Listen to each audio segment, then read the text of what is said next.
আরে মা, আমরা তো কাঁচা আর পাকা তরমুজ নিয়ে আসলাম বাজার থেকে। হ্যাঁ রিমি, এগুলো দিয়ে আমরা এখন রেসিপি বানাবো। আরে রাজু, তুই এখানে কি করতেছি? তাড়াতাড়ি বাসায় চল, তরমুজের রেসিপি বানাবো। আচ্ছা ঠিক আছে, আমি এখনই যাচ্ছি। প্রথমে তরমুজটাকে কেটে নিবো মাঝখান দিয়ে। আরে এটা তো তেমন ভালো লাগতেছে না। আচ্ছা ঠিক আছে, দেখ এবার পাকাটা কাটি। আরে বাহ, এটা তো দেখতে সেই সুন্দর লাগতেছে, খেতে তো সেই স্বাদ করবে। তাড়াতাড়ি রেসিপিটা বানাও। হ্যাঁ এখনই বানাচ্ছি। প্রথমে কুচি কুচি করে এটা কেটে নিব, সবগুলো এখানে নিয়ে নিব। এরপর কাঁচাটা কুচি কুচি করে কেটে নিয়ে বের করে নিব। এই তো হয়ে গেছে। এবার ভালো করে এগুলোকে একখানে রাখতে লাগবে। আরে মা তাড়াতাড়ি বানাও। হ্যাঁ রে রাজু, তাড়াতাড়ি বানাচ্ছি। এবার এগুলোকে একখানে রেখে ভালো করে মিক্স করে নিতে হবে। একটু ভালো করে নাড়াচাড়া করে নিতে হবে যেন এগুলোকে ভালো করে মিক্স হয়ে যায়।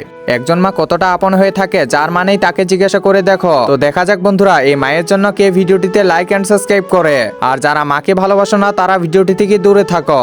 এবার ইসু বলে ভুসিগুলো ভালো করে মিক্স করে নিব। এরপর এখানে দুধ দিয়ে দিব এবং হালকা করে চিনি দিয়ে দিব। এরপর ভালো করে আবারও মিক্স করে নিব। এরপর আবার ইসু বলে ভুসিগুলো দিয়ে দিব।